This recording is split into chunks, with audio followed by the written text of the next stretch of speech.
दोस्तों नमस्कार। गजब की बिसात है। लग रहा है जैसे एक शह देगा और दूसरा मात खा जाएगा।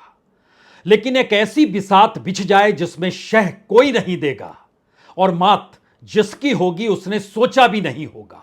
क्या वाकई ऐसे शहमात का खेल सियासी तौर पर खेला जा सकता है, वह भी 2024 के चुनाव को लेकर?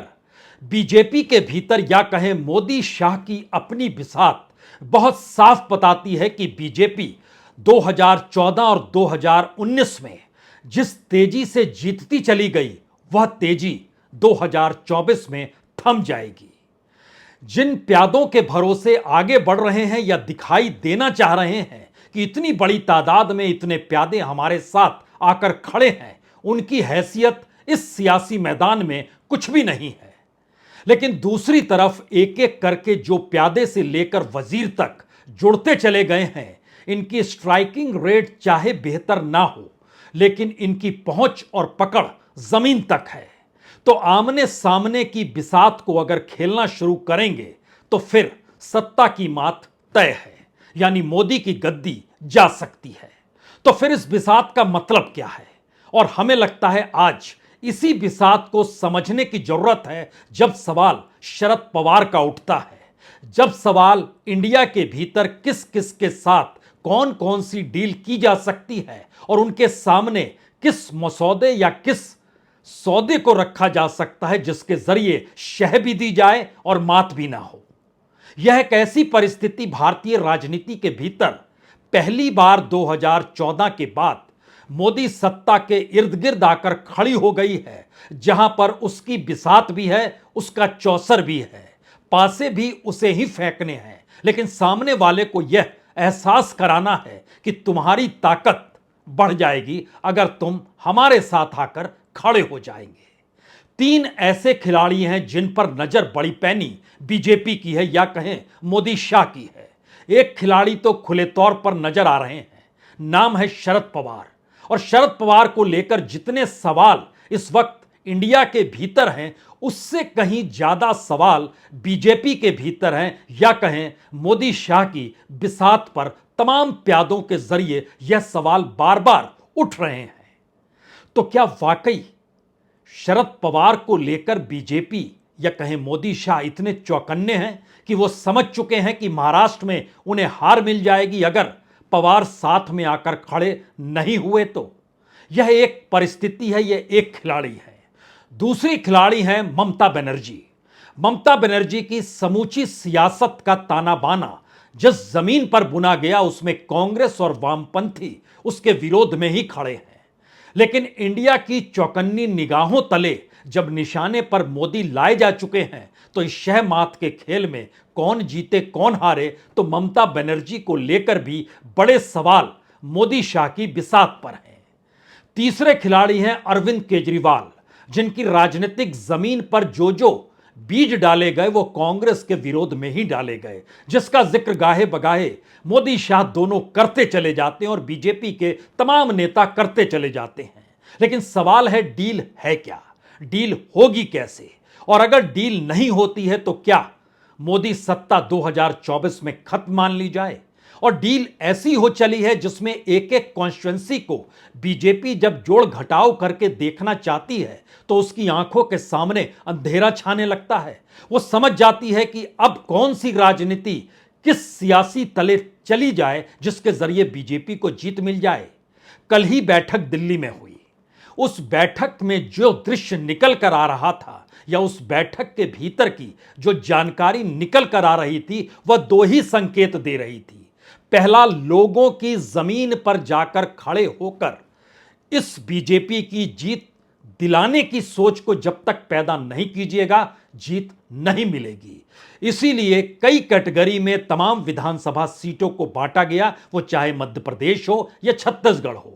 दूसरी परिस्थिति यह थी कि अगर वाकई बीजेपी का परसेप्शन प्रधानमंत्री मोदी या बीजेपी के सबसे चकाचौंध वाले नेता नरेंद्र मोदी के आश्रय ही बना है, तो इस चेहरे के आश्रय कम से कम इस विधानसभा में खेल मत खेलिए, क्योंकि इसके बाद लोकसभा का चुनाव है, जहां पर एक ही चेहरा है, एक ही व्यक्ति है, एक ही सोच है और एक ही पार्टी है।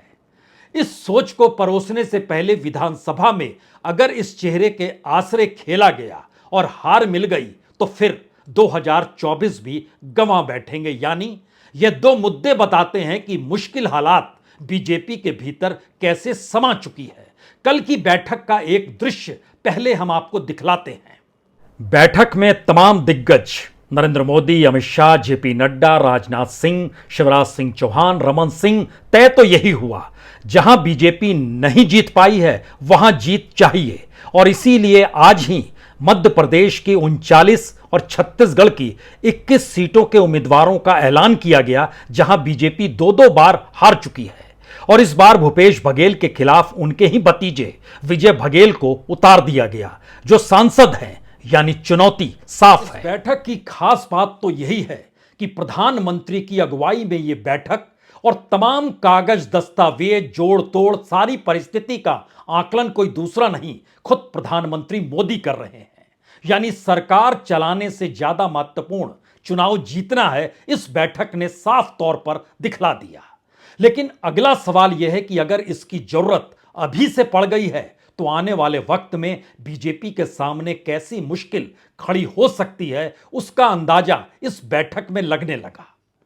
तो क्या एक नई रणनीति और नई बिसात अब यह बिछाई जा रही है कि शरद पवार महाराष्ट्र संभाले, ममता बनर्जी बंगाल संभाले, केजरीवाल के साथ भी बीजेपी खड़ी हो जाए? क्या ऐसी रणनीति बनाई जा सकती है? क्योंकि तीनों की परिस्थिति अपनी अपनी राजनीतिक ताकत को गंवाकर इंडिया के साथ खड़े होने की है और यह एक ऐसी डील का सौदा है जिस सौदे का जिक्र बीजेपी क्या इन तीन नेताओं के साथ कर सकती है? दरअसल यह मोदी शाह की बिसात और वहां से निकलने वाली जानकारी बहुत साफ तौर पर बतलाती है कि अब महाराष्ट्र के भीतर शरद पवार अपने बूते जीत नहीं सकते हैं, बीजेपी भी अपने बूते जीत नहीं सकती है। तो क्यों नहीं महाराष्ट्र को शरद पवार संभाल लें और दिल्ली बीजेपी संभाल ले? अपने तौर पर इंडिया के साथ खड़े होने के बाद ममता बनर्जी के सामने भी मुश्किल इसलिए आएगी क्योंकि एक लंबी कतार है सीटों की जहां मुस्लिमों का प्रभाव है और मुस्लिम वोट बैंक के आसरे ममता चुनाव जीतती है। लेकिन जब वो इंडिया के साथ खड़ी होगी तो उसके बाद आने वाले वक्त की राजनीति में राज्य भी उनके हाथ से खिसकेगा, राजनीतिक जमीन भी उनकी सिकुड़ेगी। तो क्यों नहीं ममता बनर्जी के साथ ऐसी डील हो सकती है क्या कि आप बंगाल संभालिए, हमको दिल्ली संभालने दीजिए। और केजरीवाल की राजनीति ही तो पूरे तरीके से कांग्रेस विरोध से निकली है, वहीं वहीं उसके बीच पड़े हैं जहां जहां कांग्रेस की सत्ता थी। तो इंडिया के साथ जाकर आने वाले या भविष्य की राजनीति का बंटाधार क्यों करना चाहेगी आम आदमी पार्टी? तो क्या इस डील पर वो साथ खड़ी नहीं होगी? दरअसल यह एनडीए की नहीं बल्कि बीजेपी की भी नहीं बल्कि मोदी और शाह की अपनी एक ऐसी राजनीतिक बिसात है जिसमें पहली बार सीबीआई या आईटी यानी इनकम टैक्स और ईडी का जिक्र नहीं है। यह सत्ता हस्तांतरण और सत्ता लेने और देने की सोच है जिसमें हाशिए पर कांग्रेस को रहना चाहिए, जिसमें इंडिया एकजुट नहीं होना चाहिए। क्योंकि वोट के तरीके, तौर तरीके बहुत साफ बतलाते हैं कि 2019 के चुनाव में भी बीजेपी का स्ट्राइक रेट जबरदस्त जरूर था, लेकिन अगर समूचे इंडिया को मिला दीजिएगा तो जो राजनीतिक पकड़ जमीन पर इंडिया की अलग अलग राज्यों में है, उसके बाद तो बीजेपी के पास कुछ भी नहीं बचेगा। तो क्या ऐसी सियासत साधी जा सकती है या नहीं साधी जा सकती है? इन दो सवालों के इर्द गिर्द जो बिसात बिछ रही है उसमें पहले बात कागज की और उसके बाद परसेप्शन की। कागज का मतलब बहुत साफ है, मजबूती के तौर पर इंडिया की मजबूती इसलिए है कि अगर आप केंद्र यानी लोकसभा चुनाव के इर्द गिर्द और अगर आप विधानसभा चुनाव के इर्द गिर्द की परिस्थिति को देखिए तो एनडीए के पास लगभग 25-26 करोड़ वोट हैं और दूसरी तरफ 23 करोड़ वोट हैं। 23 करोड़ वोट के बाद भी 144 सीट है क्योंकि पूरा इंडिया तब बिखरा हुआ था।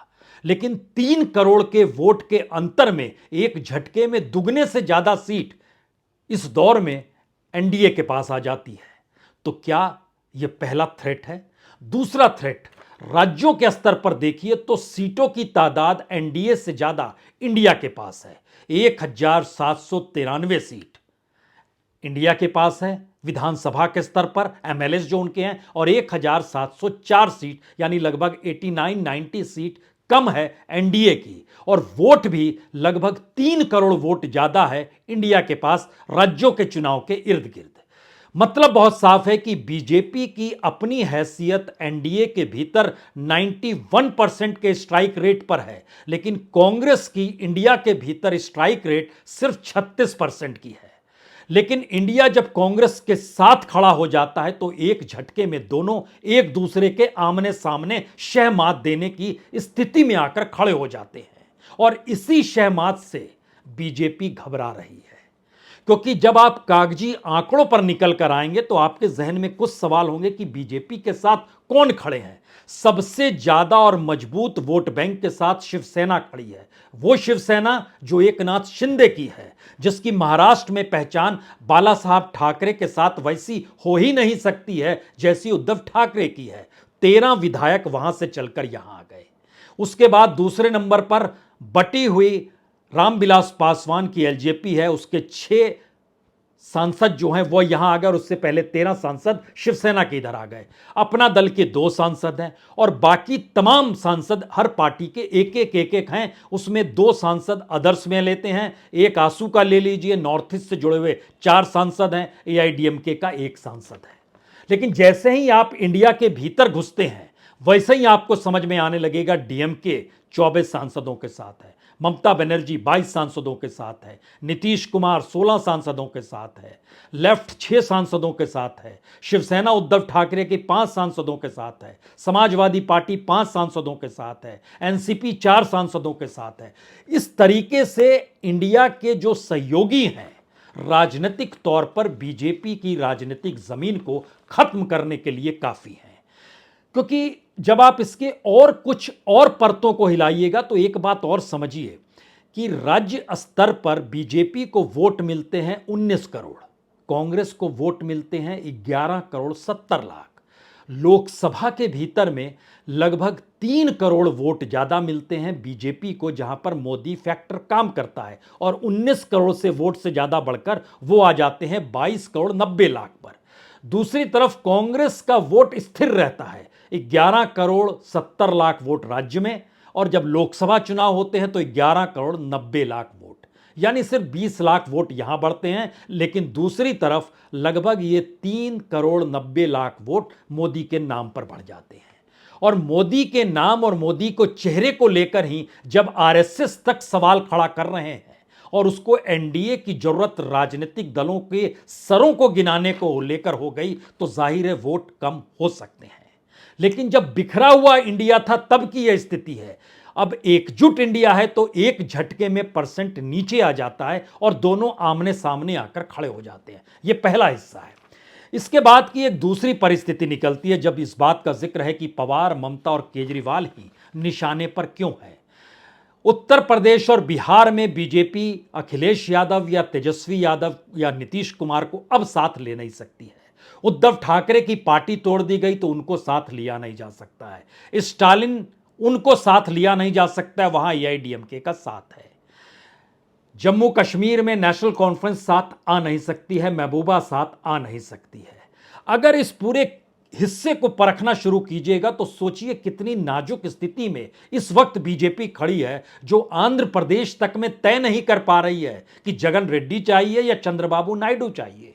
दोनों कह रहे हैं हम आ जाएंगे साथ में, लेकिन एक का विरोध कीजिए, और इनको भरोसा ही नहीं हो पा रहा है कैसे किसको साथ लें जिससे आने वाले वक्त में अपनी राजनीतिक जमीन को बचा सके। यहीं से असल खेल शुरू होता है, और इस खेल का मतलब जरा समझिए। सामाजिक समीकरण और स्थानीय मुद्दे यह रेंगेंगे, या इस दौर में बीजेपी जो सोच रही है कि शायद जनवरी में अयोध्या को लेकर जब 21 से लेकर 24 जनवरी तक इस देश में सिर्फ अयोध्या अयोध्या होगा तो हिंदुत्व के नाम पर वोट मिल जाएंगे, या अभी ये सोच रही है कि अगले महीने सितंबर में G20 की बैठक होनी है तो उससे जो प्रधानमंत्री की छवि अंतर्राष्ट्रीय तौर पर बनेगी या बनाई जा सकती होगी उसका लाभ विधानसभा में मिल जाएगा क्या? ऐसा सोच रही है बीजेपी के भीतर की रणनीति। लेकिन जब इसकी और बारीकी को आइए, 250 सीटों पर कांग्रेस और बीजेपी का आमने सामने का मुकाबला होना है। 250 सीटों पर बाकी इंडिया के दूसरे राजनीतिक दलों के साथ बीजेपी का मुकाबला होना है अगर दोनों टिक जाते हैं तो, यानी 500 सीटों की स्थिति बहुत साफ है। और उसके भीतर कौन समाये हुए हैं? ममता बनर्जी, अखिलेश यादव, तेजस्वी यादव, नीतीश कुमार, शरद पवार, उद्धव ठाकरे, स्टालिन, केजरीवाल, फारूक अब्दुल्ला, हेमंत सोरेन, ये सभी लोग समाये हुए हैं। जब आप इनको राज्यों में तब्दील करते हैं, बिहार, यूपी, बंगाल, महाराष्ट्र, झारखंड, जम्मू कश्मीर, तमिलनाडु, पंजाब और दिल्ली, ये ऐसे राज्य हैं जो गठबंधन के राज्य हैं और इनकी कुल सीटें 288 सीट है। इन 288 सीटों पर अगर इंडिया एकजुट हो जाती है तो कागज पर कम से कम एक झटके में 288 में से 170 सीट इंडिया के पास चली जाएगी। वो एक झटके में होगा, बहुत साफ तौर पर नजर आता है। और दूसरी तरफ जहां कांग्रेस को बीजेपी से टकराना है वहां की लगभग 134 सीटें राजस्थान, छत्तीसगढ़, मध्य प्रदेश, गुजरात, हिमाचल प्रदेश, उत्तराखंड, असम और केरल, 134 सीटें हैं। इसके अलावे 3 राज्यों का और जिक्र यहां होना चाहिए। 3 छत्रप हैं जो दोनों के साथ नहीं है। एक तेलंगाना के छत्रप हैं, एक आंध्र प्रदेश के अभी जगन रेड्डी छत्रप हैं और तीसरे नवीन पटनायक उड़ीसा के हैं। यहां की लगभग 63 सीटें हैं। 63 सीटों में से सिर्फ बीजेपी 12 सीट जीत पाई, कांग्रेस तो सिर्फ 4 ही सीट जीत पाई। यानी एक ऐसी स्थिति है इस जगह पर जहां पर कांग्रेस और बीजेपी को टकराना है और छत्रपों की मौजूदगी दोनों के साथ नहीं है। ऐसी 197 सीटें हैं। सवाल 2 ही निकल कर आएगा। अगर इंडिया चल गया तो एक तरफ 288 में से 170 सीट इंडिया के हिस्से में चली जाएगी और दूसरी तरफ 197 में से 197 में से तकरीबन 95 सीट कांग्रेस या एनडीए के हिस्से में चली जाएगी। बचा क्या? बचा बहुमत गायब होना बीजेपी की अपनी जमीन से। इसीलिए वो समझ चुकी है कि अगर आंकड़ों की दृष्टि से समझे, और इस बात का जिक्र होना चाहिए कि किस तरीके से महाराष्ट्र के भीतर बीजेपी को 27% वोट मिलते हैं, 27-28%। लेकिन एक नाथ शिंदे आ जाएं या अजीत पवार आ जाए, बढ़ती नहीं है, वो 35% पार कर ही नहीं पाते हैं। लेकिन शरद पवार के आते ही वह एक झटके के भीतर में 45% पर आकर खड़े हो जाते हैं। यह है शरद पवार की ताकत। यह ताकत पहले शिवसेना की थी, उद्धव ठाकरे की थी, लेकिन वह तो बट गए। ये दोनों मिलकर तो 50% पार कर जाते थे, शिवसेना और बीजेपी मिलकर। लेकिन अब शिवसेना साथ आ नहीं सकती है तो शरद पवार को लाकर कम से कम 45% पे खड़े हो जाएंगे तो भी जीत मिल जाएगी। दूसरी तरफ दिल्ली के भीतर 7 सीटें, हालांकि 56% वोट बीजेपी को मिले, लेकिन 3 सीट ऐसी है जहां पर अगर बीजेपी के काउंटर में एक ही उम्मीदवार होता, कांग्रेस का और आम आदमी पार्टी का मिलकर, तो मुश्किल में पड़ जाती बीजेपी। वह लगभग 1-2 हजार के वोट के इर्द गिर्द आकर सिमटने लगती अगर कागज पे देखते हैं तो। पंजाब में बहुत मजबूत है कांग्रेस पार्टी, लेकिन अकालियों के साथ जब बीजेपी मिलती थी तो उसने 4 सीट निकाली थी, 2 अकाली ने, 2 बीजेपी ने। लेकिन बीजेपी के वोट क्या है? 10% से भी कम वोट हैं, लेकिन अकालियों के वोट लगभग 28% हैं। कांग्रेस के वोट 40% है, ये एक अलग मसला है। अब सवाल यह है कि पंजाब, दिल्ली केजरीवाल के आसरे खास तौर से 6 सीटें सीधे सीधे कम होती है। दूसरी तरफ महाराष्ट्र के भीतर अगर शरद पवार नहीं आते तो एक झटके में बीजेपी का सुपड़ा साफ होता है। और तीसरी स्थिति जो सबसे महत्वपूर्ण ममता बनर्जी को लेकर है, वहां के मुस्लिम समीकरणों को समझने की जरूरत इसलिए है क्योंकि वहां पर जब आप मुर्शिदाबाद, मालदा, उत्तर दिनाजपुर, बीरभूम, कूच बिहार, उत्तर 24 परगना, पश्चिमी दिंजापुर, नादिया, कोलकाता, 20% कोलकाता में, और उसके बाद जो हमने जितने नाम लिए वो 25% से लेकर 65% तक के बीच में मुस्लिम है। लेकिन इस दौर में एक बड़ा शिफ्ट नजर आया है। यह शिफ्ट इसलिए बड़ा महत्वपूर्ण है क्योंकि अपने तौर पर देखिए तो जो उपचुनाव हुए, जैसे सागर दीघी का इलाका है, यह मुर्शिदाबाद में पड़ता है। मार्च में बाई इलेक्शन हुआ था इस उपचुनाव में। यहां पर 64% मुस्लिमों के वोटर हैं, लेकिन टीएमसी यहां पर चुनाव हार गई 22,000 वोट से।